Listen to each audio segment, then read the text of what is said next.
Boa noite a todos. Enquanto eu vou respondendo as perguntas, tá?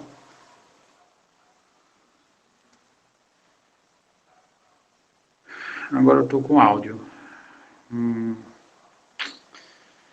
Agora eu posso responder sim.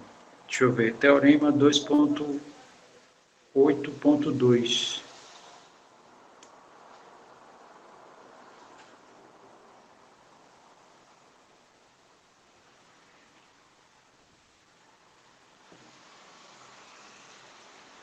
Bom, a demonstração, se você está querendo dizer que a demonstração se resume a isso, a ideia é sim, tá? Eu vou pegar, quando x se aproximar de A, né, as imagens de f de x são menores do que o g de x. Mas não é só isso que demonstra, né? Tem que abrir pela definição. Ok. Quando vai passar o trabalho? Trabalho eu vou passar quando a gente entrar nos exercícios, tá? Que a ideia é discutir pelo menos um de cada. Aí, né, eu vou passar um trabalho no período, né, que vai ser dias corrigindo exercícios.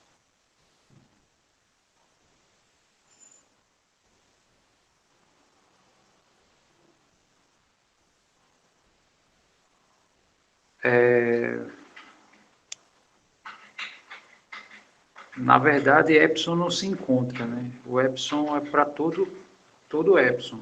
É a primeira coisa que se diz, né? Quando você abre o limite pela definição. Como é para todo epsilon, então o epsilon é qualquer, você que escolhe o epsilon e o delta que você tem que encontrar. Normalmente é nesse sentido, né?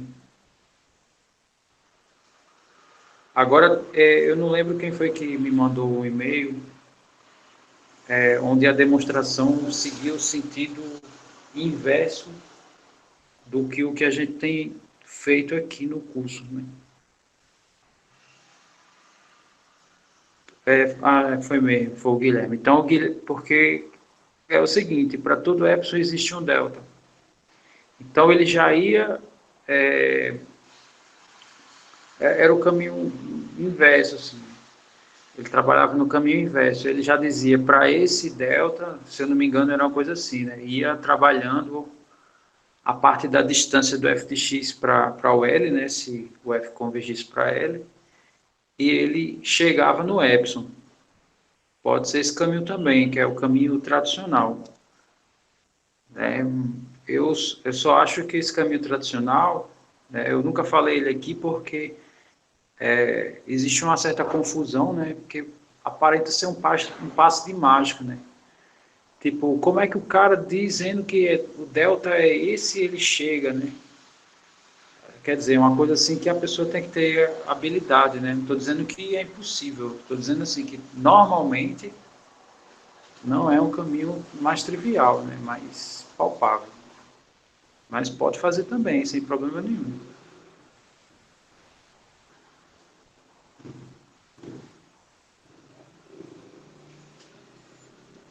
O caminho tradicional é você dizer quem é o delta e você chegar que você determina um delta e você chega que a distância do f de x para L, né? Suponha que é, sei lá, a distância da sua função para o limite é menor do que epsilon. Você chega exatamente nessa expressão.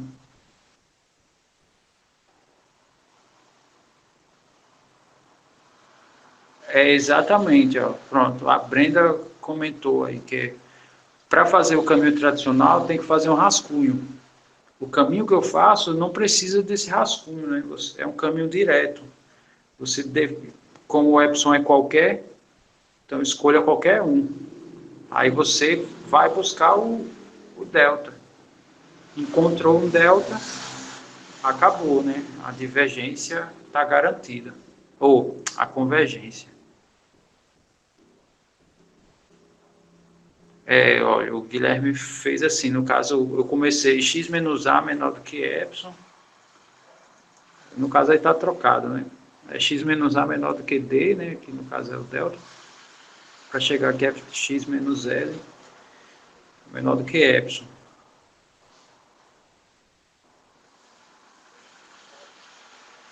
É, exatamente. Essa sensação que parece do nada o cara tira a carta debaixo da manga que ele tinha escondido, que sabia que ele ia usar.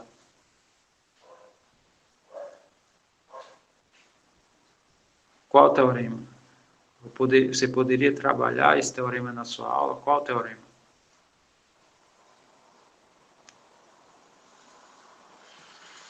O teorema 2.8.2?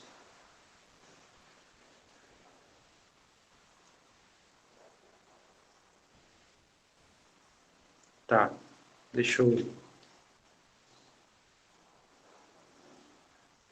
deixa eu só dar uma olhada aqui.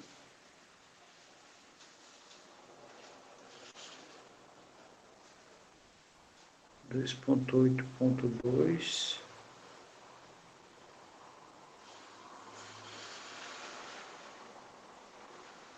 Não, mas no caso esse teorema é o que a gente é o início da aula da agora da noite, tá? Essa aula da noite vai começar por ele.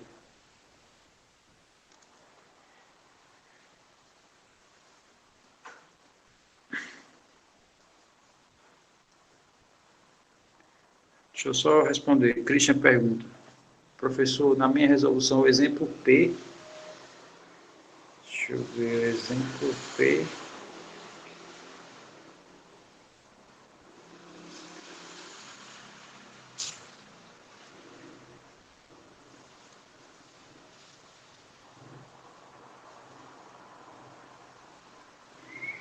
o exemplo P deu 2 e não 3.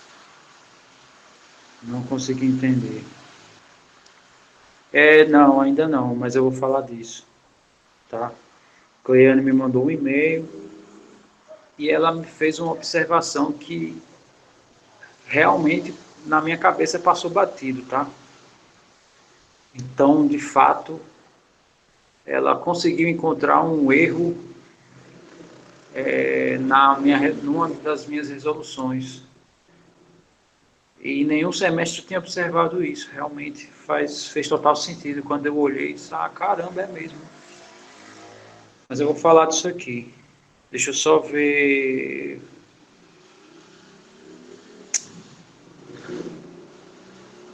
O Christian está falando que a resolução do P deu 2. Você tem ela aí, Christian, tem aí fácil para exibir aqui na tela e não precisa nem explicar, é só exibir, tá? Aí eu vou lendo e a gente vai. Posso mostrar no final da aula, tá? Tudo bem, sem problemas. Se quiser também fotografar, você que sabe.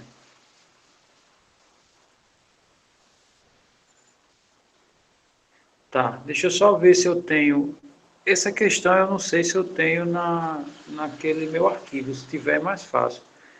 É, agora eu não lembro, deixa eu procurar aqui. Esse aqui, deixa eu ver se tem a.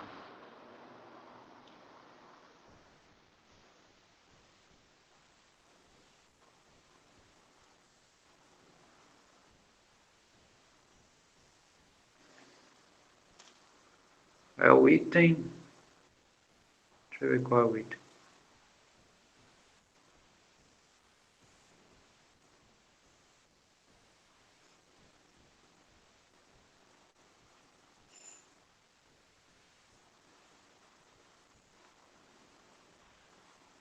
Não, limites no infinito.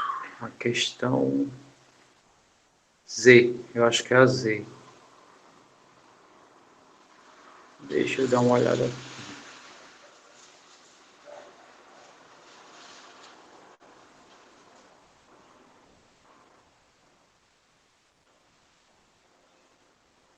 Não, né?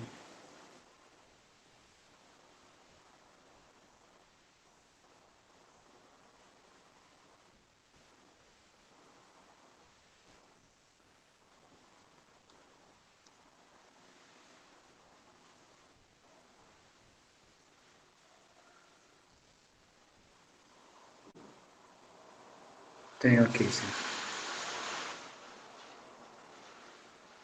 Tem. Então,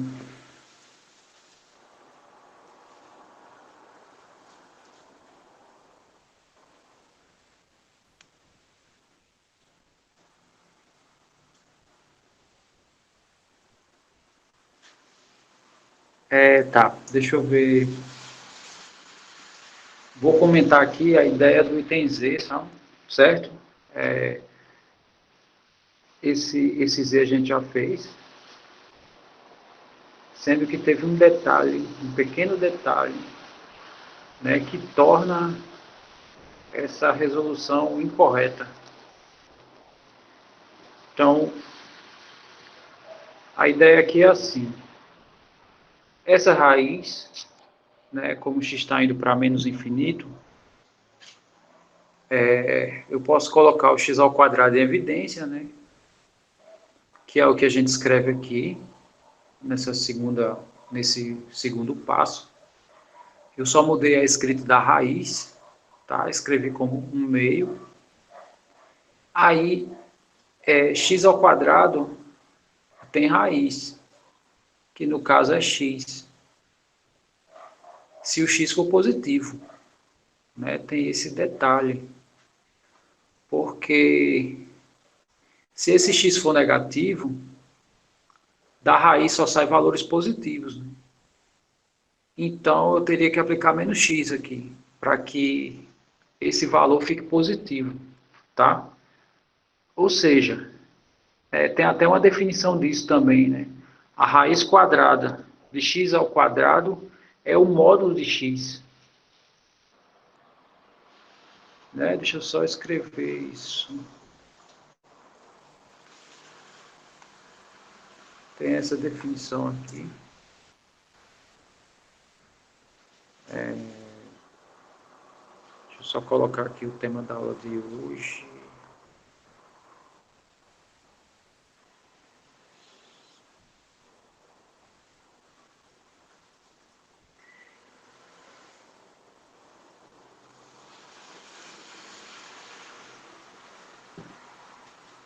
A aula de hoje ela vai se iniciar do teorema 2.8.2.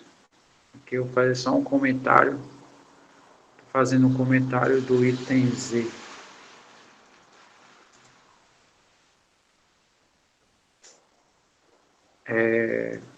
O detalhe que passou batido foi esse.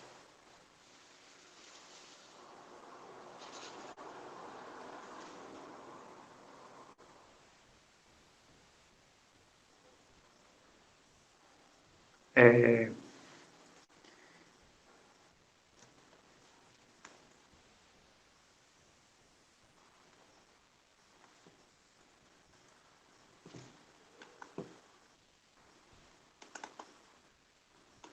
porque não está fazendo nada.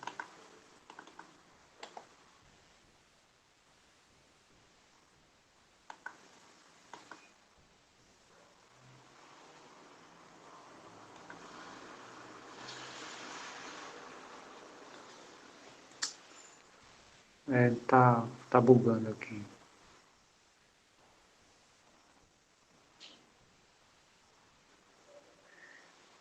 Então a ideia aqui é assim. Vou escrever assim. Então.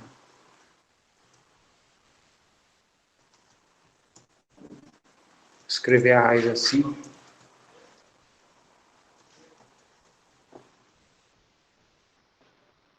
A raiz de x é o mesmo que o módulo de x.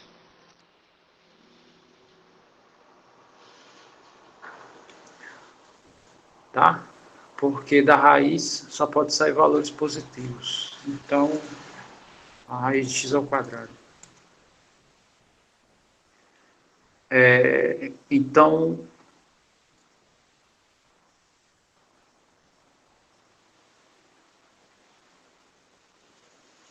aqui era para sair o módulo de x e não x.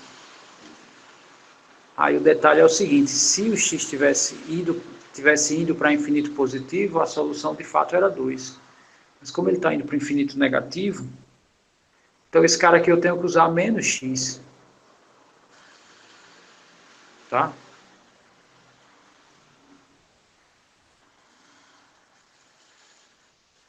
Tá aparecendo aí minha tela? Ok. Porque aqui eu não estou vendo no celular. Mas tudo bem. Então, aqui faltou o sinal de menos, tá? Aí ia se cancelar os x, né? E o resultado ia dar menos 2 no fim das contas, porque ia ficar o sinal de menos fora da raiz. Quando x fosse para menos infinito, aqui dentro da raiz ia continuar indo para 4 do mesmo jeito. Mas ia ter que ter um sinal de menos aqui fora. Então, na verdade, esse limite do z, ele não vai para 2. Ele vai para menos 2.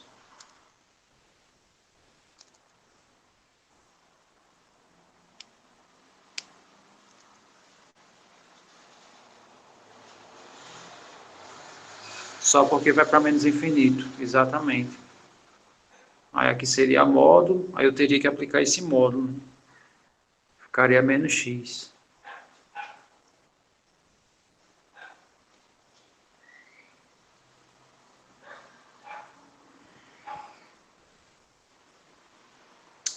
Muito bem, então essa foi só para falar um pouquinho do que a gente falou na aula anterior. Se eu não me engano, né, a gente fez comentários desse A1, né, a gente falou de função limitada e falou desses teoremas dos limites fundamentais, né, que tem esse teorema 2.8.1, né, que é uma reescrita da definição do limite, que ele está me falando que dentro do intervalo, né, onde o meu x está se aproximando do A, a minha função f ela é limitada, é isso que ele está falando. Também, né, a mesma demonstração que eu fiz para esse teorema, ele serviu para o teorema da conservação do sinal, que da mesma forma, quando o x está dentro desse intervalo, né, então significa que a minha função f ela tem o mesmo sinal do b, foi o que o teorema diz da conservação. O teorema do confronto, né, também é chamado teorema de sanduíche. Né, duas funções vão para o mesmo valor, né, e para todos os valores do domínio ocorre essa regra, né? Como o f está entre o h e g, se ambas vão para o mesmo valor, então o f tem que ir para aquele mesmo valor no limite. Né? Aí eu deixei esse teorema para o início dessa aula, né? O teorema 2.8.2.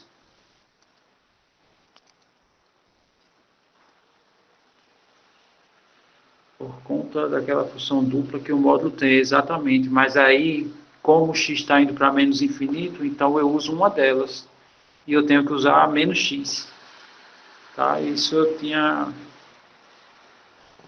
passado batido. Eu tirei só o x da raiz. Tem que tirar o módulo. Que isso foi bem observado pela Cleiane, né? Inclusive ela quer uma pontuação por essa ajuda. Tá? Mas de toda forma, mesmo eu não dizendo agora oficialmente se ela vai receber esse ponto, de toda forma eu agradeço de coração isso. O professor adora quando um aluno encontra um erro no texto, né? Que aí, normal, né? Não sei se o curso de vocês tem TCC.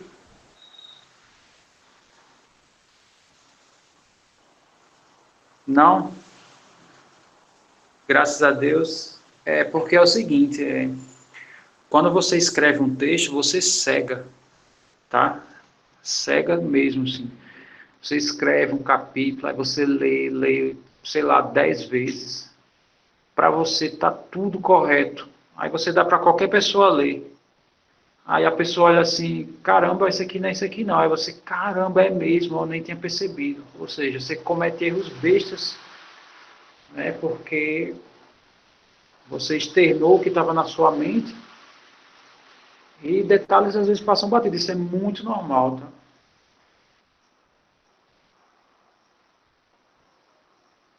Então, em particular, né, é muito comum essa coisa de esses errinhos bestas, assim, às vezes passam batido mesmo. Muito bem. Então vamos aqui à ideia desse teorema, tá? Esse teorema diz o seguinte.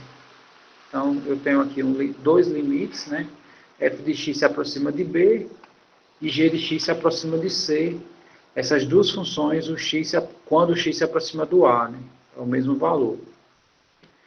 E ele também fala que o valor do B é menor que o valor do C. Tá, isso é o que ele dá de premissa, né?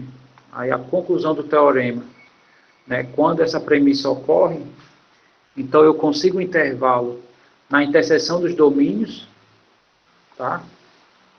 Porque eu não defini aqui quem era o domínio de cada um, eu só sei que o domínio, né, seja algum intervalo, por mais que não contenha A, mas que seja um intervalo comum, tá? Que se A tivesse no domínio, ele ia estar nos dois. E se B é menor do que C, né? Se B é menor do que C, então, nesse intervalo de x próximo de A, f de x vai ser menor do que g de x. A ideia desse teorema parece um pouco da ideia da conservação do sinal, né? Só para a gente ter uma noção, aqui ele não define quem é B e quem é C, se é positivo, se é negativo, ele não diz nada disso. Mas imagine que B é negativo. Imagine que C é positivo. Então, pelo teorema da conservação do sinal, né, quando x estiver próximo de A, esse f obrigatoriamente tem que ser menor do que g, porque o f vai conservar o sinal do B, ou seja, vai ser negativo, e o g conserva o sinal do C, que vai ser positivo. E um número negativo é sempre menor que um positivo. É lógico que não se resume a isso, né? Esse teorema fala mais do que isso que eu acabei de falar. Eu dei esse exemplo só para reforçar a ideia do teorema. Muito bem, então, a primeira coisa que a gente tem que fazer é abrir esses dois limites. Então, vamos abrir. Eu compartilhei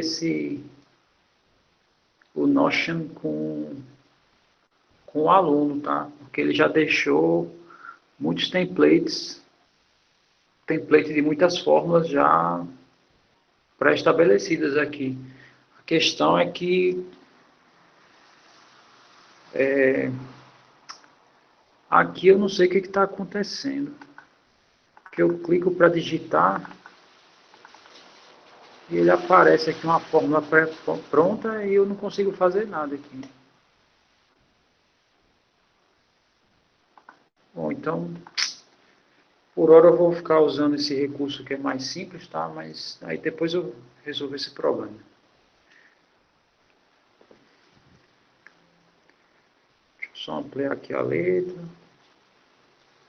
Esse aqui foi um comentário que nós fizemos, tá? Vou até apagar ele.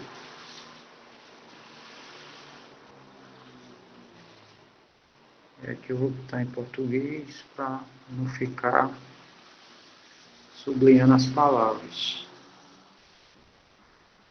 Ah, tá. É, né? É um modelo oculto. É só digitar, deixa eu só ver. Ah, tá. Obrigado. Muito bem. Então vamos lá. É barra, limite.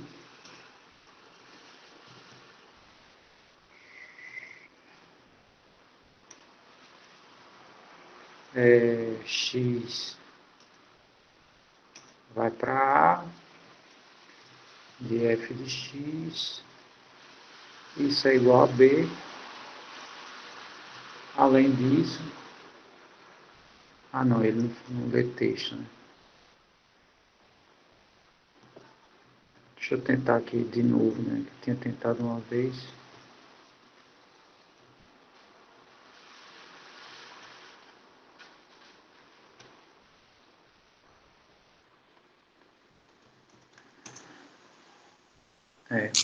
E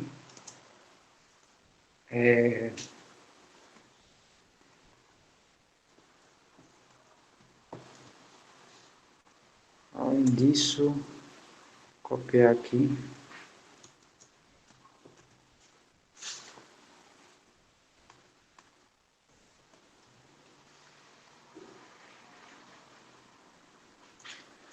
G de x vai para C. Muito bem. Essa é a premissa do teorema. Tá, a ideia. Vou explicar aqui rapidão.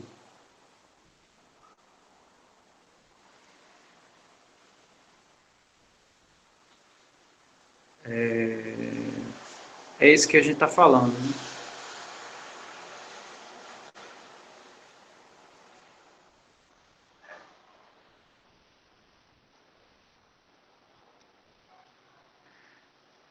Eu só reforcei usando sinal, mas não necessariamente, tá? O que eu quis dizer foi o seguinte.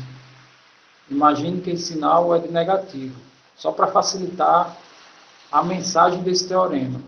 Imagine que esse cara é positivo. Aí, pelo teorema da conservação do sinal, o que é que ele me diz? Que se x está próximo de A, o F próximo de A vai ter imagens negativas, né? Porque eu estou supondo que esse cara é negativo. E o G, quando ele estiver próximo de A, como o C eu estou supondo que ele é positivo, então o G vai ter imagens positivas quando o X estiver próximo de A. Aí o que isso significa? Que F, né, vai ter, quando estiver próximo de A, o F vai ter imagens negativas, o G vai ter imagens positivas, então o F vai ser menor do que G. Eu falei disso só para reforçar, mas não necessariamente, tá? Se B e C são positivos e isso aqui acontece, isso aqui também vai acontecer, tá? Próximo de A, F de X vai ser menor do que G de X. Ok. Então, a primeira coisa que eu escrevi foi a definição, as duas definições, desculpe, foram os dois limites que ele deu como premissa. Aí o próximo passo é a gente escrever, né, suas respectivas definições.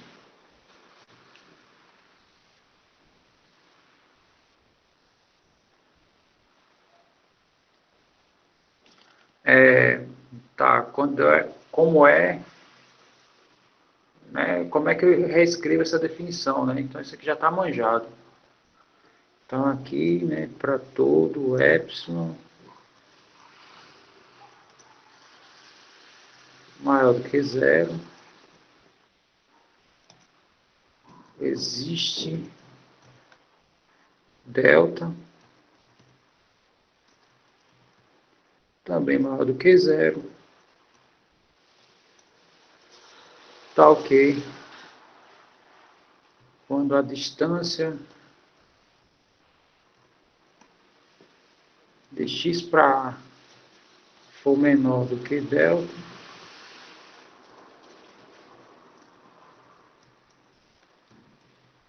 isso vai implicar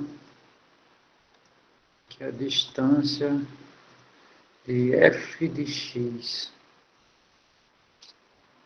para b vai ser menor do que epsilon,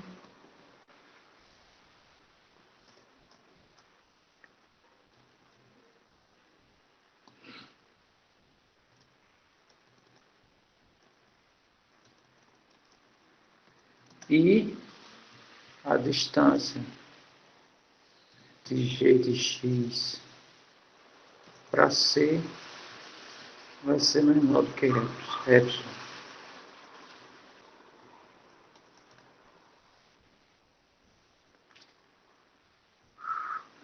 Deixa eu só ajeitar aqui que tem space,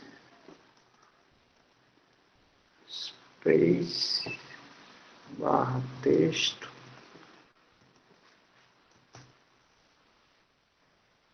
space de novo, né?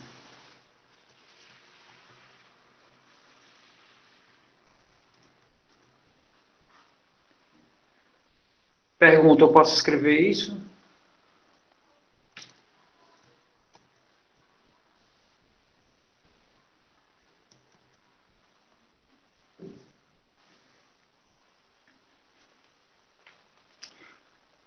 Sim, veja que eu escrevi um epsilon só e um delta só. Então, por que eu escrevi um epsilon só? Pelo que a gente já vem estudando anteriormente, eu posso me dar esse luxo porque é para todo epsilon. Então, se eu quiser, eu posso escolher um epsilon para os dois. O delta, por que eu escrevi só um? Porque esse delta aqui que eu não estou, que eu escrevi, eu já estou considerando que ele é o mínimo dos deltas de cada um. Tá? Então, eu estou dizendo, mas não estou escrevendo, tá? Todo mundo entendeu, né, o que eu falei?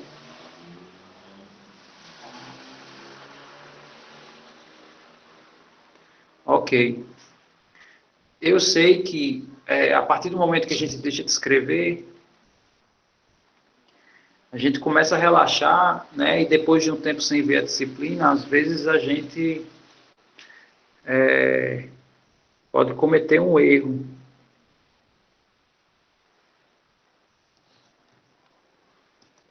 Aqui só faltou for all. Então, quando vocês forem escrever a demonstração, é importante que vocês enfatizem isso que eu estou deixando de escrever, tá? Então, vocês vão considerar epsilon para um deles, para o F, por exemplo.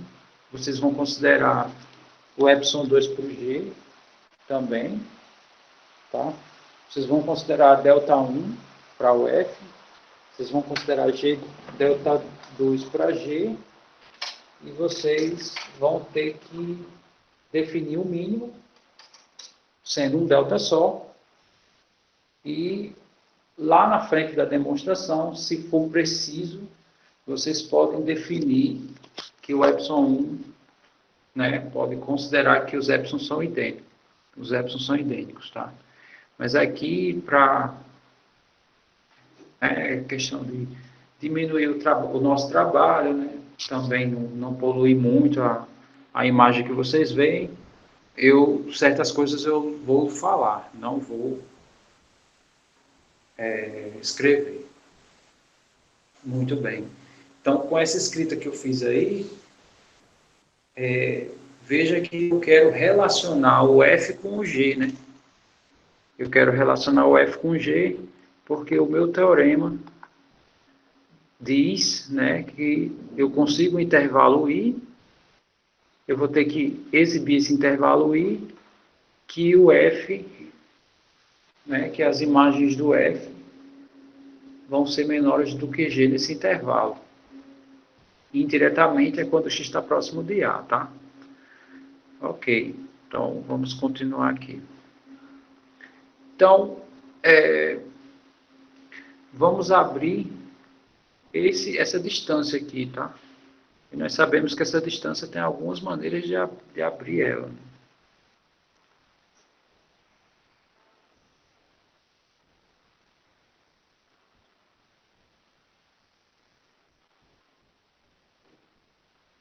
Ok, então, essa distância a gente pode escrever assim.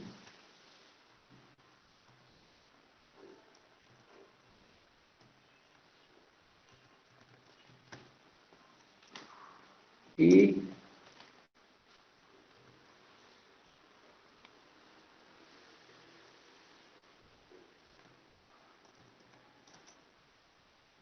é,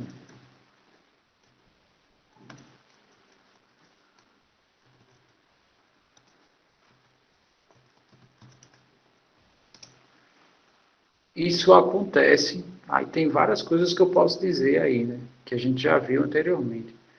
Então, x, ele vai estar entre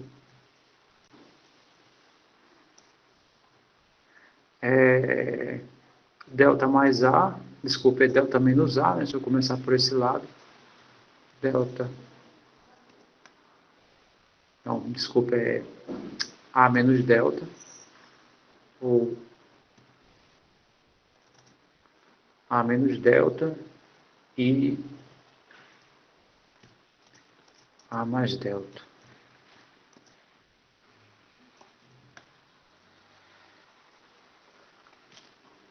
Não é assim? Né? A gente já viu isso também, que a gente pode desenvolver essa distância aqui e chegar nisso. Inclusive, quando x está entre esses dois valores, a gente pode dizer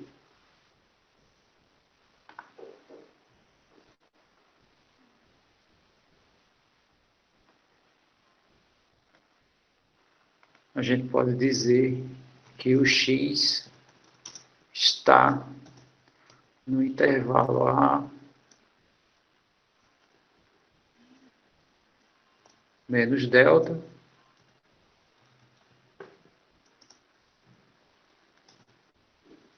e A mais delta.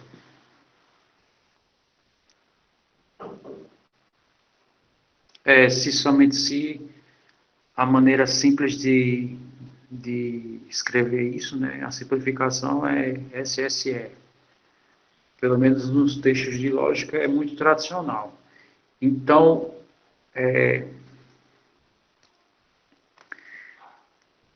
por essa escrita aqui, essa distância, né, eu estou dizendo que x está nesse intervalo. O que foi que eu fiz até agora? Eu mostrei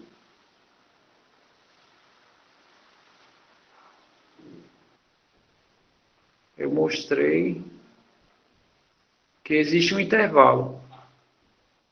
Quem é o intervalo? Esse aqui.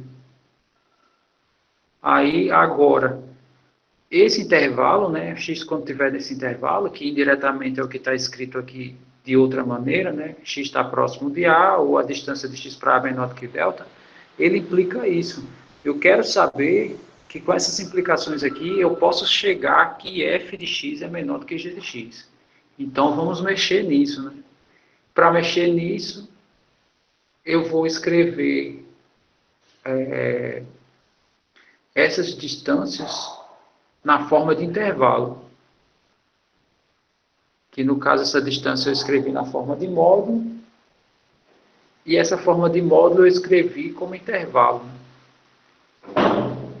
No caso eu estou dizendo que eu vou, né, adiantar alguns passos aqui. Né? No caso eu vou pegar a distância e já vou escrever isso direto como, como essas desigualdades. Né? Muito bem, né? Então fazendo isso, a gente pode dizer duas coisas. Primeira coisa,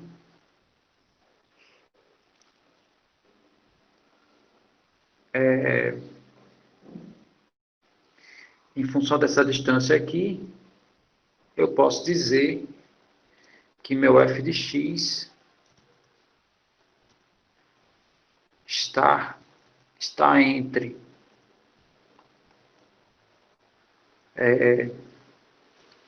epsilon mais b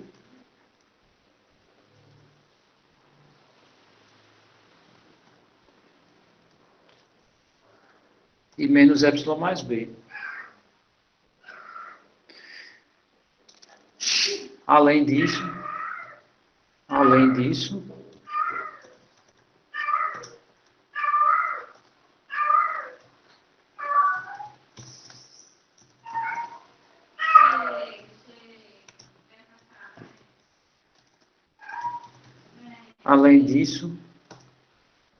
deixa eu aproveitar a escrita aqui e só mudar os elementos.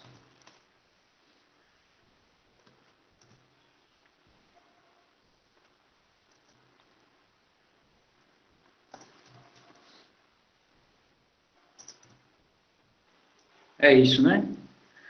Deixa eu só colocar uns parênteses aqui para não confundir as coisas. Aqui.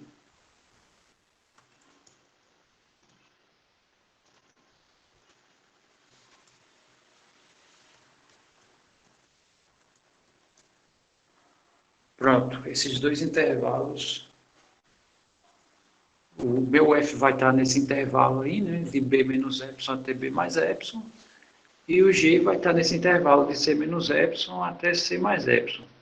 Quando x estiver dentro desse intervalo. X dentro desse intervalo implica que ele vai estar próximo do A. Por quê? Porque o delta é bem pequeno. tá? E meu intervalo é de A menos epsilon, ou seja, eu vou pegar, tirar uma coisa muito pequena e vou pegar o meu A e somar uma coisa muito pequena. Então, o X aqui dentro, X está próximo de A, dos dois lados, lado esquerdo e lado direito. Aí, o que vai acontecer? Meu F vai estar dentro desse intervalo, né? Que também é um intervalo bem curto e bem próximo de B. É a mesma coisa do G, mas o G em relação ao C. Então, ok. Achei o intervalo, né? Existe o intervalo. Tenho que mostrar aqui uma relação entre essas duas coisas. Muito bem. Para terminar a demonstração, o que a gente pode fazer, né? O epsilon ele é qualquer. Então, eu só preciso definir um epsilon. Se eu conseguir definir um epsilon como ele é qualquer, de tal maneira que epsilon mais b seja idêntico a menos epsilon mais c, aí acabou. Não sei se vocês visualizam que se eu conseguir fazer isso, a minha demonstração acaba.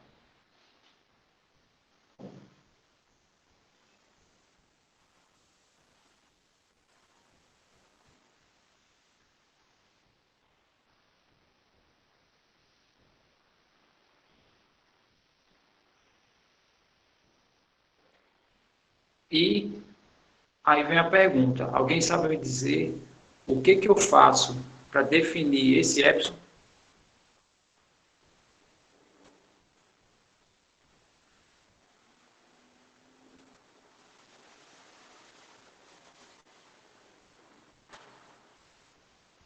Tá, e como é que eu faria isso?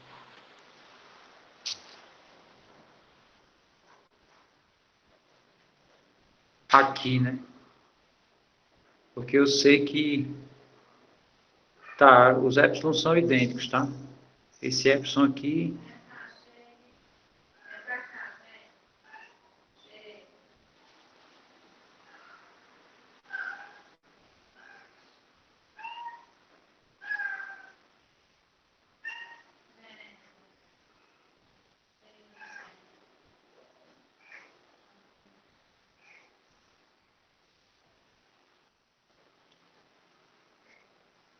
O teorema diz isso, né? Que B é menor do que C.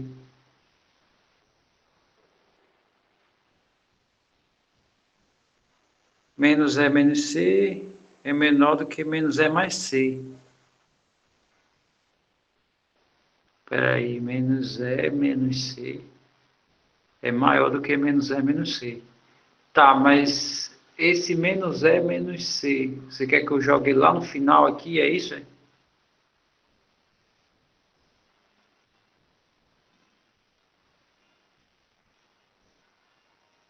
Porque a questão é o seguinte, tá, tudo bem, B é menor do que C, mas aí eu tenho que garantir que esse F é menor do que G.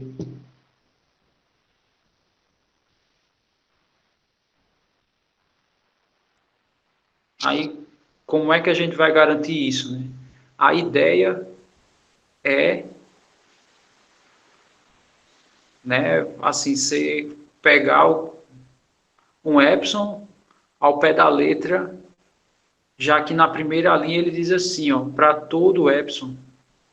Se é para todo epsilon, epsilon é qualquer. Então, se eu conseguir dizer um delta, ou desculpe, se eu conseguir, né, dizer um epsilon que garante que esse carinha aqui é igual a esse, então acabou, né? Significa que o f vai estar entre isso e esse valor que vai ser idêntico, que vai ser menor do que g. Então, o f vai ser menor do que g. Essa seria a ideia. Então, deixa eu fazer aqui um rascunho, né? Outro rascunho para um caminho mais fácil para vocês entenderem. Veja que ficou assim, ó. Ficou. Eu vou chamar E, tá? Epsilon mais B. E ficou C menos Epsilon. Tá, vamos supor que eu quero essas duas coisas idênticas. Qual é o que eu tenho que chegar aqui? Eu tenho que chegar numa expressão qualquer, de tal maneira que o epsilon seja positivo. Tá? Se eu conseguir um epsilon positivo, acabou-se o nosso problema. E, para isso, a gente vai fazer o seguinte, a gente vai resolver essa equação, tá? Essa equação simples. Então, esse menos epsilon aqui, eu vou mudar ele de lado, o epsilon, e ao fazer isso, eu vou ficar com dois epsilons. Tá? Vou ficar com dois epsilons. Então, deixa eu escrever isso. Vai ficar assim, ó, o próximo passo. Vai ficar dois epsilons igual a C, e esse B aqui eu vou passar para o outro lado. Então, aqui é só resolver a equação, né? Aí o que, que a gente vai ver? Vai ver se esse cara, esse candidato a epsilon, ele é possível. Se for, a demonstração acaba. Ok. Todo mundo entendeu esse primeiro passo, né? Deixa eu só destacar aqui. Aí quem seria o próximo passo? É dividir tudo por 2, né? Então isso aí ficou bem simples. Então isso aqui vai ser C menos, menos B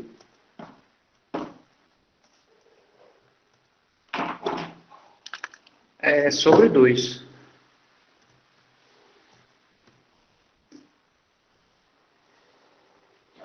Na verdade, eu não cheguei à igualdade. Eu supus a igualdade. Por que eu supus a igualdade? Porque epsilon é qualquer. Eu quero ver se eu consigo um epsilon nessa condição, epsilon positivo, de tal maneira que esse cara seja igual a esse. Se eu conseguir um epsilon positivo, de tal maneira que essas duas coisas são iguais, aí a demonstração termina. Aí com isso aqui, isso. Então, com esse epsilon aí que está aparecendo aí para vocês, né, que eu chamei de E, a pergunta é, essa expressão ela é positiva ou negativa?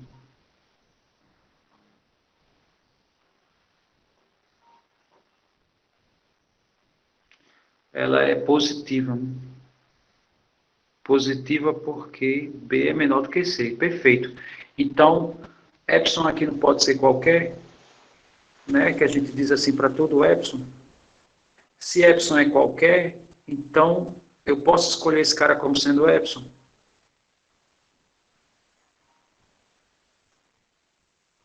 Posso. Então, o que, que isso significa? Né? Só escrevendo aqui.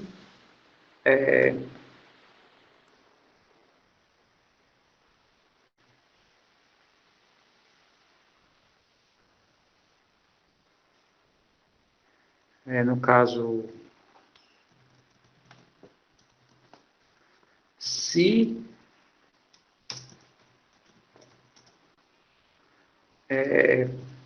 epsilon for igual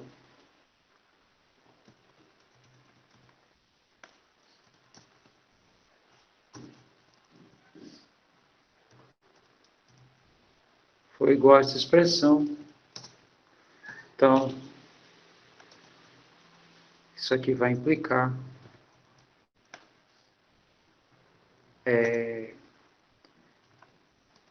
que o f de x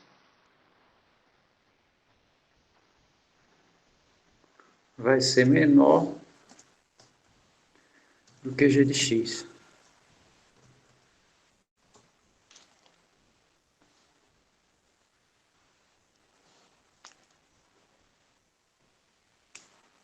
Como perceber a igualdade dos dois epsilons? Porque é o seguinte, ó,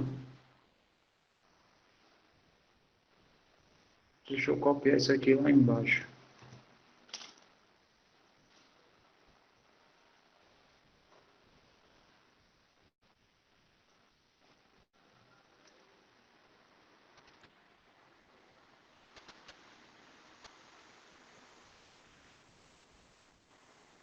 Será que aqui faz? Faz.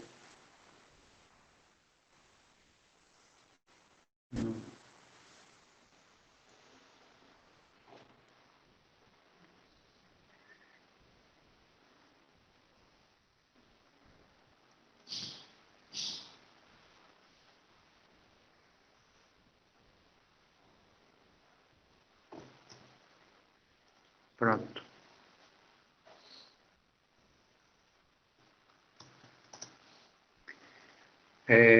Agora eu vou escrever isso aqui assim.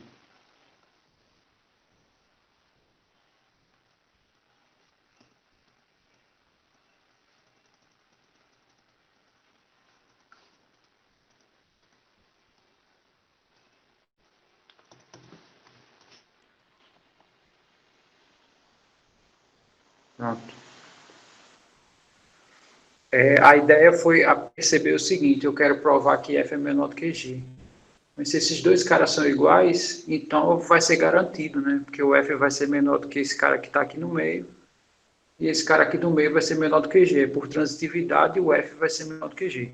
Tá? Essa foi a percepção para demonstrar isso.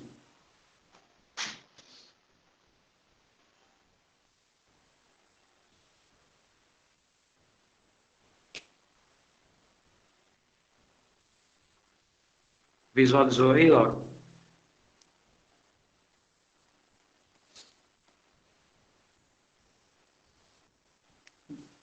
Não, calma. Eu quero que esses caras sejam iguais. Não é eu poder igualar os dois. Eu quero que esses dois sejam iguais. Mas quando é que eu posso ter esses dois caras iguais? Se eu conseguir definir um epsilon positivo onde isso aconteça. Aí o que foi que eu fiz? Eu fui verificar se eu conseguia isso. Como é que foi que eu verifiquei? Eu supus que, tá, vamos supor que eles são iguais. Será que eu consigo um epsilon dentro dessas condições? Né? No caso, a condição é só ele ser positivo, já que ele é qualquer, né? Que o primeiro símbolo significa para todos. Né? Aí, a partir do momento que eu fiz aqui, né, o meu rascunho, eu cheguei nessa expressão. O que essa expressão me garante? A igualdade dos dois. Aí, essa expressão é positiva? Sim, ela é positiva. Logo, e como o epsilon é qualquer, eu, em particular, posso escolher essa. Né? Então, se o epsilon for isso daqui, implica que esses dois valores serão idênticos, né? Vai acontecer isso aqui, e o F vai ser menor do que G. Então, pronto, cheguei.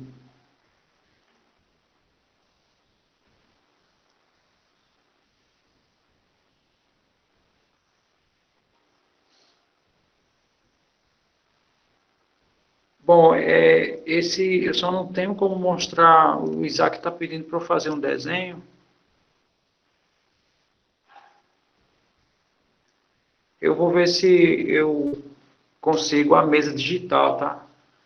Aí vai facilitar, porque vai otimizar a minha escrita, aí eu faço. Ou então eu posso fazer o seguinte, eu posso fazer um desenho, né, digitalizar ele e mostrar. Também é uma opção, né, pelo menos por hora. Pois é, mas a diferença de site de plotar gráfico é porque eu não posso fazer gráfico aleatório, tipo isso aqui, ó. Que às vezes a intenção é fazer gráficos como a mão mesmo. Né? Você pega aqui e faz um risco qualquer que obedeça às condições, entendeu? Eu não preciso de uma função específica. Mas tudo bem.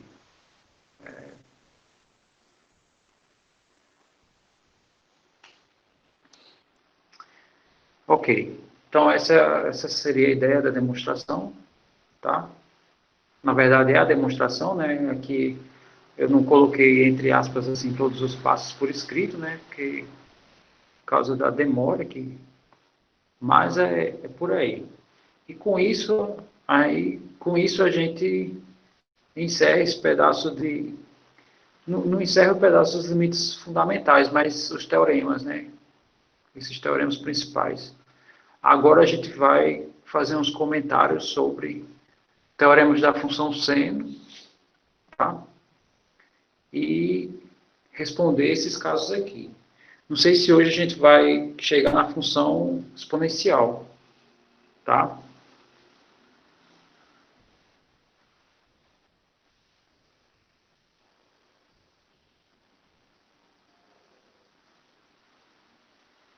É uma suposição, a suposição é porque, né, só voltando aqui à ideia, né, Laura perguntou, é uma suposição que é epsilon que faz a diferença entre B e C. No caso, é usar, né, é usar o que o teorema deu, né? O teorema deu que B é menor do que C. Ótimo, eu posso usar isso. Mas quando é que eu posso usar isso? A partir do momento que eu abro o limite, e a gente sabe que quando a gente abre o limite, a primeira coisa que ele diz é para todo epsilon positivo. Ok, então eu quero pegar um epsilon em função do A e B, né? Então, a ideia, né, essa equação aqui toda a gente pôde escrever por causa disso. Eu quero um epsilon em função de B e C e automaticamente de tal maneira que essas duas coisas sejam idênticas. Então, isso aqui é mais ou menos o que as demonstrações no sentido tradicional dos livros, você sempre tem que fazer um rascunho desse tipo, tá? Aqui, eu acho necessário, tá? Você poderia até dizer, como o epsilon é qualquer, eu quero um epsilon que essas duas coisas sejam iguais, você pode exibir o rascunho desse tipo de demonstração que eu fiz. Mas o problema das demonstrações de livro é que ele simplesmente diz assim, considere um epsilon igual a c menos b sobre 2. Dessa forma, aí ele termina. Aí você, sim, de onde foi que ele tirou esse epsilon sendo c menos b sobre 2? E por que deu certo? Aí a resposta, né? Porque o autor do livro, ele fez um rascunho, não colocou rascunho no livro, né? E deixou lá para você quebrar a cabeça. É mais ou menos esse caminho.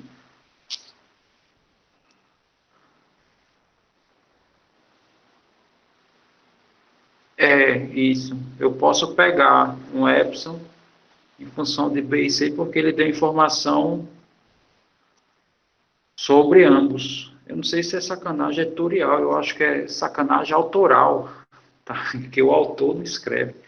A maneira que eu faço essas demonstrações não precisa fazer esses rascunhos, tá? Raramente. E quando faz rascunho, né, como nesse caso, então é bom até exibir, né, o porquê e tal. É uma coisa mais pé no chão, pelo menos no meu ponto de vista. Ok, então esse teorema aqui eu vou assumir a verdade dele, tá? Mais na frente a gente vai ver funções que têm esse comportamento, serão chamadas de funções contínuas, né? Então, eu vou supor, né, que quando x se aproxima de A, seno de x se aproxima do seno de A. E vou supor também para o cosseno, tá?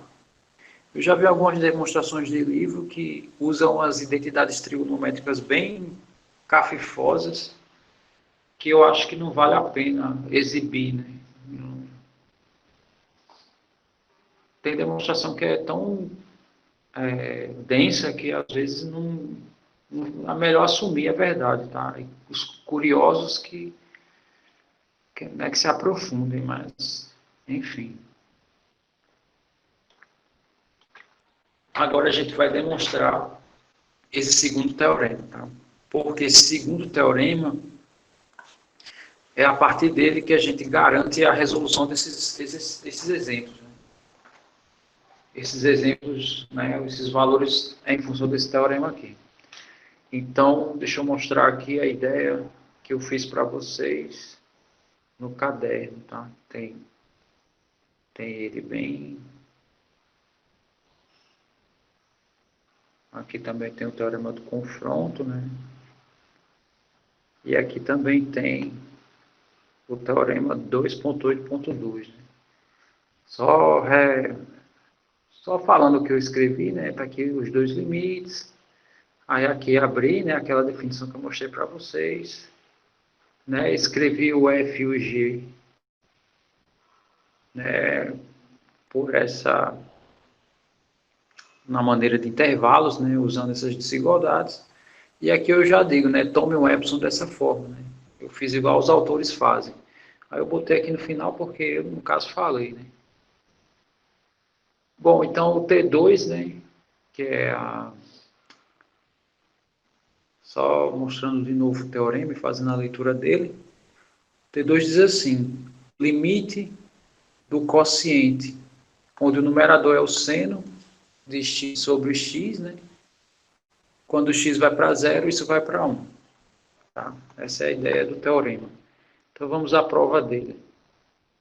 A prova dele começa dizendo assim, né? Admite-se que T1 é verdadeiro pela aplicação das propriedades do limite, garante-se que isso aqui também, né? O limite, quando x vai para A do cosseno de x, é cosseno de A. É, isso que eu estou falando, né? Que aplicando as propriedades eu consigo isso, é partindo dessa daqui, tá? Só abro esse... Se eu partir dessa informação, eu consigo, se eu assumir que T1 é verdade, eu consigo assumir que o cosseno de x é igual ao cosseno de A. Isso se eu usar o teorema fundamental da trigonometria, tá? Aí eu isolo o seno, né? Porque o teorema fundamental da trigonometria diz o seguinte. Vou escrever aqui que é seno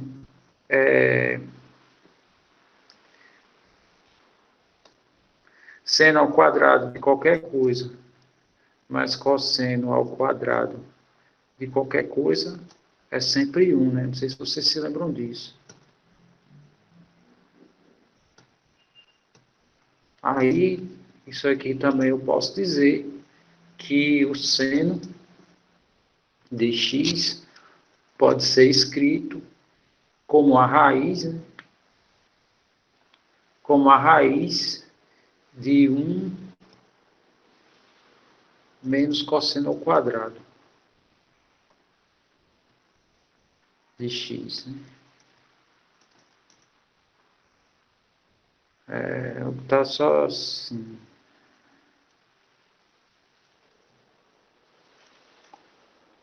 Então, se eu troco o seno por essa expressão, né, e começo a aplicar as propriedades do limite, aí o limite entra dentro da raiz, né?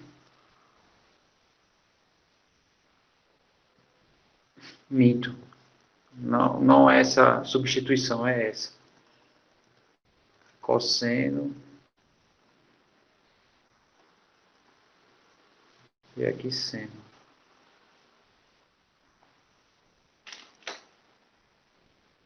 Ok. Aí se eu fizer a substituição, aí pronto, aí a gente consegue chegar, né? O seno ao quadrado de x vai ser, né, quando aplicar o limite, vai ser o seno ao quadrado do A. 1 menos seno ao quadrado do A é cosseno ao quadrado do A, né? A raiz disso vai ficar cosseno de A. No limite, né, isso aqui. Então a gente consegue, é isso que eu faço aqui nesse comentário. Né, que se eu pego o T1 e uso o teorema fundamental, eu também consigo chegar nesse limite. Assim, sem perda de generalidade, né? Ou seja, eu vou fazer a prova para o primeiro quadrante, mas ela vai valer para os outros, né? Então, é só seguir a mesma ideia nos outros quadrantes, tá? Então tá aqui, ó, eu abri aqui o ciclo trigonométrico, né, que é a ferramenta básica do seno, e tem 3 elementos básicos aqui que a gente pode comparar. Só relembrando, né, toda vez que eu abro um ângulo, a altura é o seno de x, tá? Que está escrito aqui. Essa projeção aqui no eixo x é o cosseno de x. Esse pedacinho aqui é o arco, né? É o arco x. E essa altura aqui é a tangente de x. Então, o que a gente percebe, né? Que o tamanho do seno é menor do que o arco, e o arco é menor do que a tangente, né? Então, eu escrevo isso aqui, ó. O seno de x, que é essa altura, é menor do que o arco, que é x, e é menor do que a tangente de x. Professor, às vezes eu não entendo, assim. né? Que isso aí às vezes é uma dúvida que vem do ensino médio. Esse X aqui não é ângulo? Por que você está dizendo que é arco? Porque, não sei se vocês lembram, mas esses ângulos aqui, tem duas maneiras de você medir. Uma é em graus e outra é em radianos. Quando eu falo graus, eu estou falando da abertura, ângulo, propriamente dito, tá? Quando eu falo em radianos, não é ângulo, e sim arco, porque existe uma relação direta entre elas. Se existe uma relação direta, então eu posso associar a ângulo a qualquer um dos dois. Então, na verdade, no ensino médio, né, quando a gente associa o ângulo a seu arco, aí a partir daí, na verdade, não é ângulo, é arco que a gente aplica no seno ou cosseno. Então, eu tenho essa desigualdade, tá? Próximo passo que eu fiz daqui para cá, eu troquei tangente pela função quociente geradora dela, né? Então, tangente de x é seno de x sobre cosseno de x. O próximo passo, né? Que aqui eu rascunhei, né? Eu escrevi aqui o próximo passo. Qual foi o próximo passo, né? Eu inverti as frações. Então, deixa eu só escrever aqui um detalhe, né? Se eu tenho A dividido por B, e se isso é menor do que C dividido por D, por exemplo, então isso significa que se eu inverto as frações,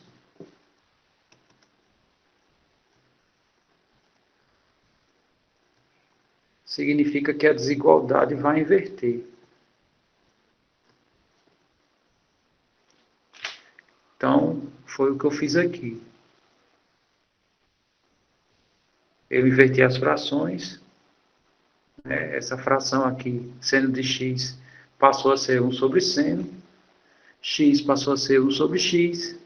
E essa daqui virou cosseno de x sobre seno de x. Tá? Aí inverteu, né? Como eu mantive a ordem das desigualdades, então eu inverto a ordem dos elementos, né? Como ele aqui é o primeiro, ele é o menor, então ele vai passar a ser o último, ou seja, o maior de todos.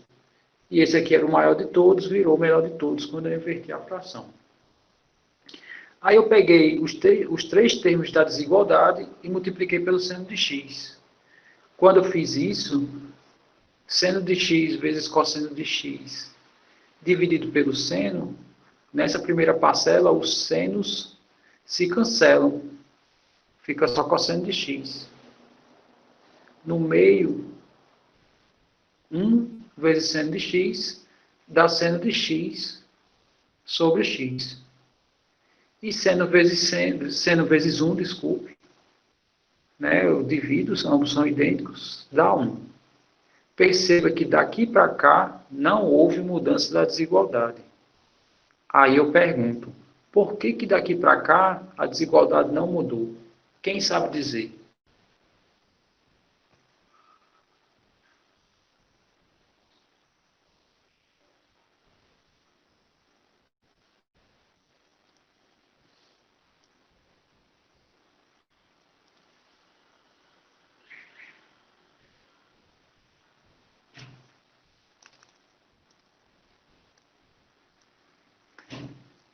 Porque não teve inversão de sinal. Aí você fez uma pergunta.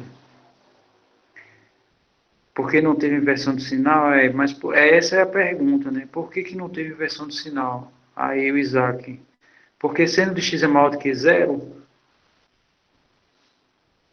a multiplicação são em todos os termos, exato.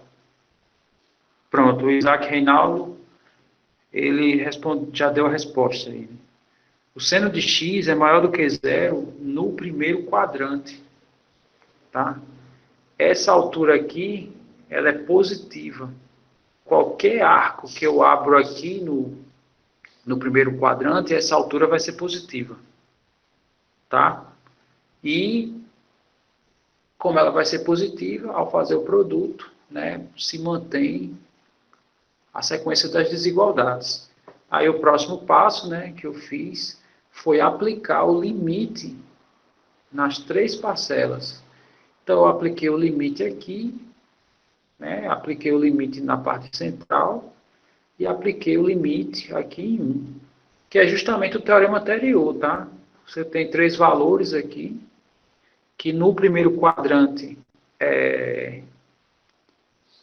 tem essas desigualdades, então quando eu aplico o limite, né, para um valor aqui no primeiro quadrante também, ele tende a permanecer as desigualdades.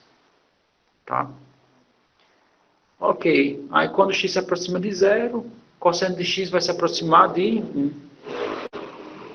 Tá? Só relembrando a razão disso, né? Por que o cosseno de 0 é 1? Né? O cosseno de 0 é 1 porque o cosseno é essa projeção aqui. Né?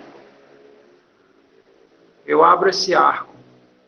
Essa projeção aqui, né, essa distância desse ponto onde está a setinha aí, até o 0, é o cosseno. Então, quanto mais próximo do ângulo 0 eu estiver, né, do arco 0, maior vai ser esse segmento, né, que é essa projeção, maior vai ser o cosseno e o valor máximo é 1. Então, quando x se aproximar bem muito do 0, digamos assim, o cosseno de x vai estar bem próximo do 1.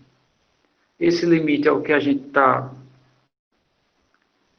é o que está em questão, tá? Então ele permanece aqui. E o limite da constante, né, é a própria constante. Então veja só, o seno de x sobre x no limite, ele é maior ou igual a 1 e ele é menor ou igual a 1. Ou seja, o único valor possível para essa expressão é esse limite sendo 1. Tá? E, portanto, está provado aí o teorema também. Né? Então, esse limite aqui é 1, de fato. Tranquilo, né? Essa demonstração. Ok, agora vamos aos exemplos. Né?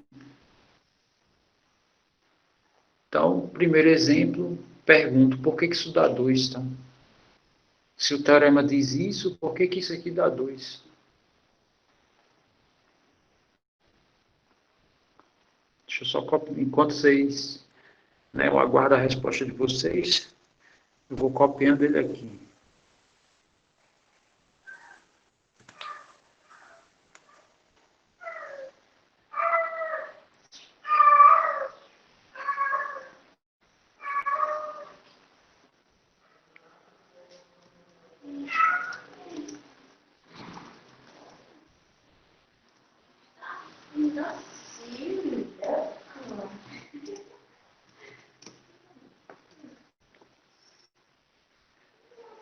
São uma pergunta sobre esse 2.8.2. Essas duas desigualdades se tornam iguais.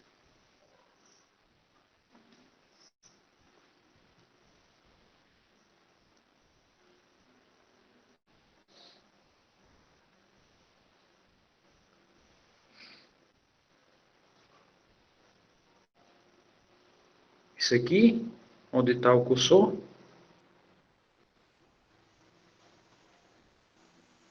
abaixo dela, na verdade, essa daqui, né?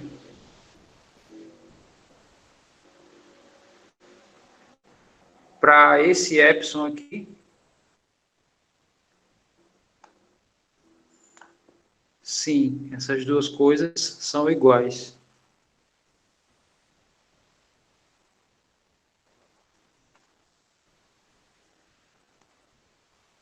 Lembrando que eu quero provar a desigualdade no 2.8.2. Sim, voltando aqui, deixa eu escrever.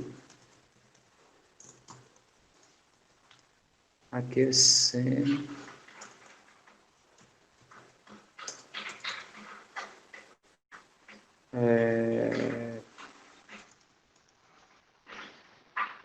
De 2x sobre x.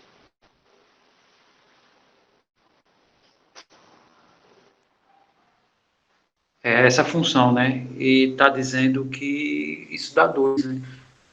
Lá nos slides diz que isso dá 2. Tá, e agora eu pergunto, por que que dá 2?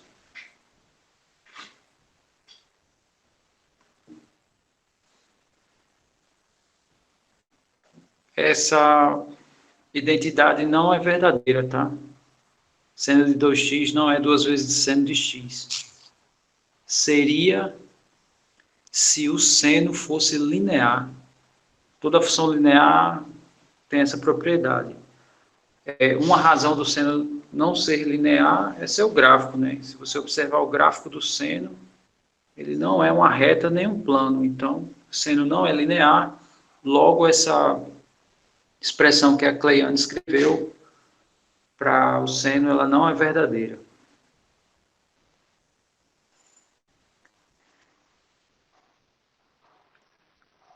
Perfeito.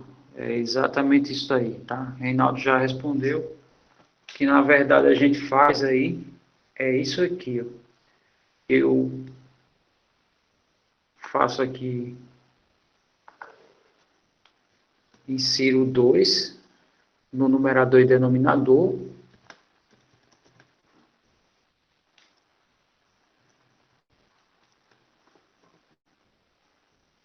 tá? Não existia esses dois valores, tá? Inseri aqui no numerador e denominador. A razão disso é para que o meu arco seja igual ao que aparece no denominador, porque é isso que o teorema diz, ó. O teorema diz o seno de x sobre x. Ou seja, quando esse arco é igual ao denominador, né? Quando x for para zero, isso vai para 1. Então, é isso que a gente tem que fazer aqui no seno, tá? Eu tenho que deixar esses dois valores aqui, tanto o meu arco como o denominador, idênticos. E para isso, nesse caso, foi só multiplicar por 2. Pelo teorema, seno de 2x sobre 2x, isso vai dar 1, tá? E vai sobrar só o 2. Então, isso é igual a 2, tá? Que é esse 2 aqui, ó, onde está aí a setinha. Já que esse aqui, né, esse seno 2x sobre 2x, no limite, com x indo para zero, isso aqui vai para 1. Tranquilo, né, aí?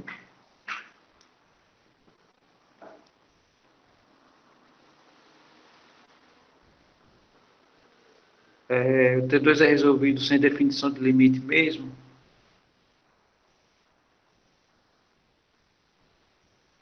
É, a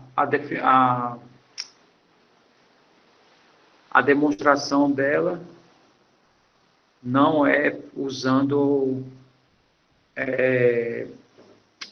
a definição de limite. Na verdade, eu nunca fiz isso e nunca vi uma demonstração desse tipo.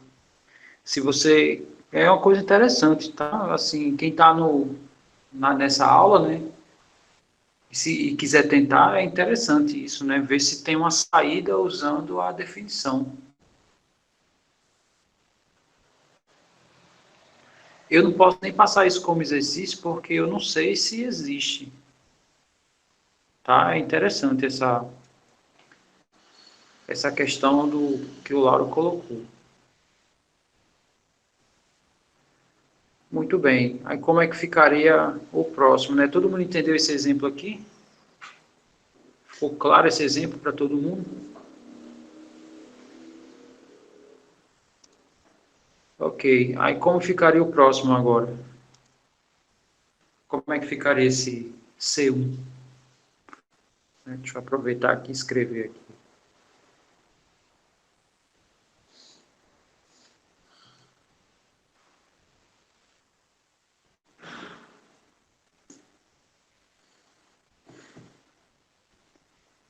Vou aproveitar aqui esse.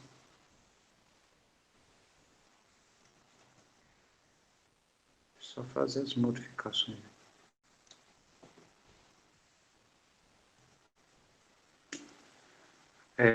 Aqui vai ser...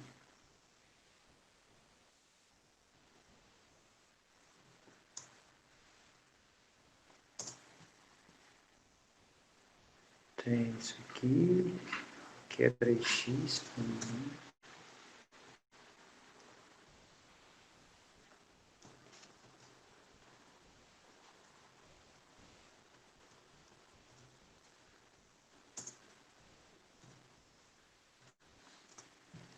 É esse limite, né? Muito bem, então, tá, e aí? E esse agora?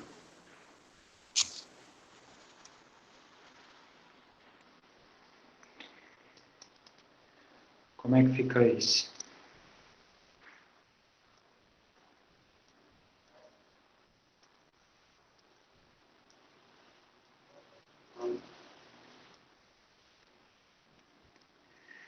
Multiplica o primeiro por 3x e 3x, e depois 5x por 5x. Isso, tá? Aqui pode-se fazer por partes, mas vamos fazer aqui da seguinte maneira. Deixa eu inserir aqui as coisas. Eu vou fazer isso aqui.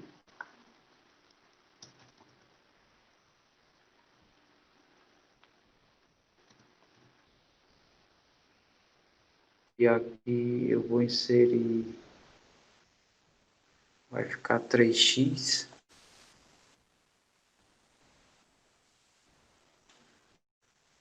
E a mesma coisa eu vou fazer aqui.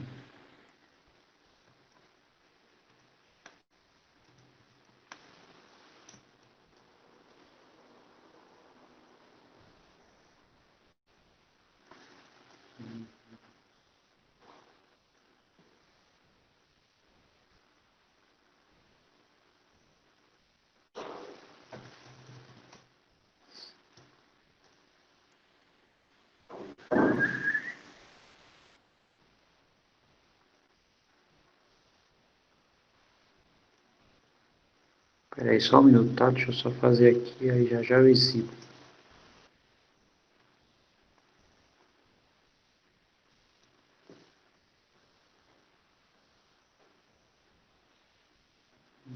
Na verdade não é aqui, é aqui.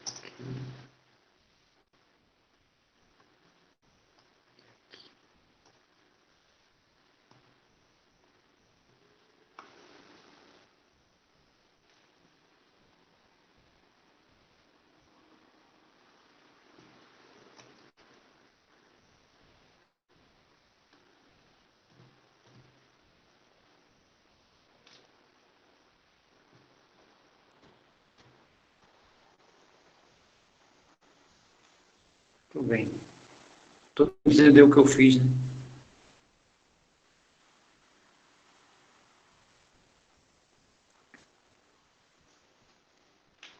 Aqui no numerador, né? Deixa eu ver, porque eu fiz em cima da própria expressão, né? Desculpa aí. Aqui no numerador eu inseri 3x e dividi por 3x, deixando essa fração no próprio denominador, no próprio numerador. E no denominador eu inseri o 5x e dividi por 5x, né? Ficando assim. Tá? Não sei se vocês conseguiram. Agora sim, né? Muito bem. Aí, no caso, o limite do quociente vai ser o quociente dos limites, né? E quando eu fizer o quociente dos limites, vai ficar exatamente o que aconteceu aqui no primeiro exemplo. A diferença é que eu vou fazer duas vezes, né? Muito bem. Aí, aplicando esse limite aqui no seno de 3x sobre 3x, isso vai dar 1. Então, isso vai sobrar no numerador 3x. Então, deixa eu escrever isso, né? Isso aqui vai ser igual a o limite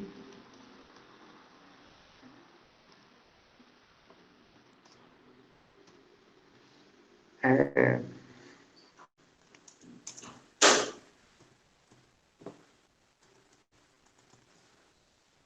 aqui vai ficar só o 3x, tá? Porque esse seno aqui, né, onde o cursor está, como esse arco aqui, ó, onde a seta parou, é idêntico ao denominador, então esse limite, né, sendo de 3x sobre 3x, vai para 1. Então vai sobrar só 3x. E no denominador vai sobrar 5x. Tá? Aqui só faltou dizer para onde o x vai, né? X vai para zero. Aí o x pode cancelar com x pode cancelar com x, e vai sobrar a constante 3 sobre 5, né? Que é o resultado final. Tá? Isso vai dar 3 sobre 5. E acabou-se. Tá? Mágica, exatamente. Aqui eu fiz aparecer o que não existia, né? Seria o 3x aqui, seria o 3x aqui, e nenhum dos dois existia inicialmente. E eu posso fazer isso. Pois bem, hoje é sexta-feira, era um dia que era propício a liberar mais cedo, né? Turma de cálculo não tem aula no fim de semana. Então, agora eu vou deixar vocês com as dúvidas finais, tá?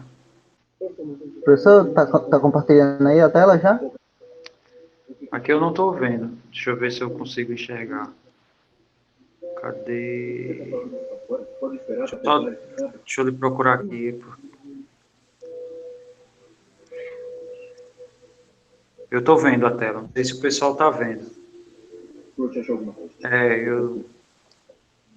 Show. Aqui é o que o exemplo dá, né? Daí eu fui desenvolvendo, sendo que eu desenvolvi de uma forma diferente do que o senhor tinha desenvolvido. Aí eu cheguei no resultado igual ao 2. Peraí, deixa eu só ver.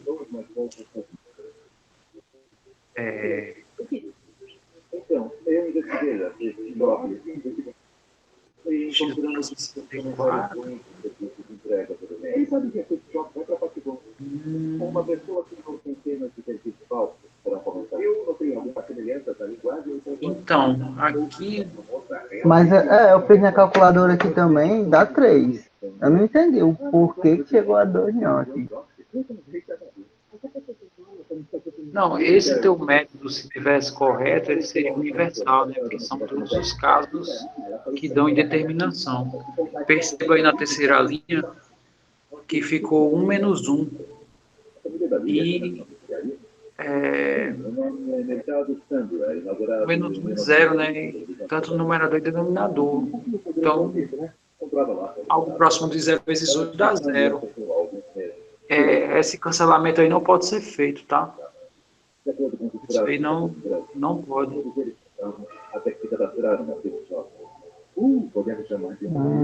Tranquilo.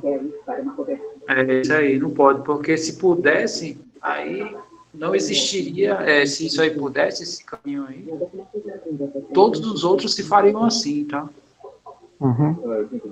Isso aí tá parecendo, sabe com o quê? Sabe aqueles exemplos que o pessoal chega para você e diz assim, você sabia que 2 é igual a 1? Aí ele começa a mostrar, vai fazendo a conta, né? Aí tem um detalhe incorreto em um dos passos que a pessoa não percebe, a pessoa acha que é.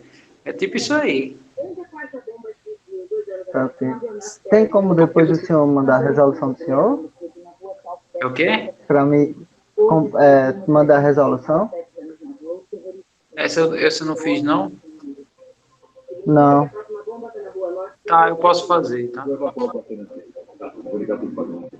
Aí depois Deixar aqui a eu... apresentação. Obrigado pela participação. Eu posso fazer. Depois lhe enviar.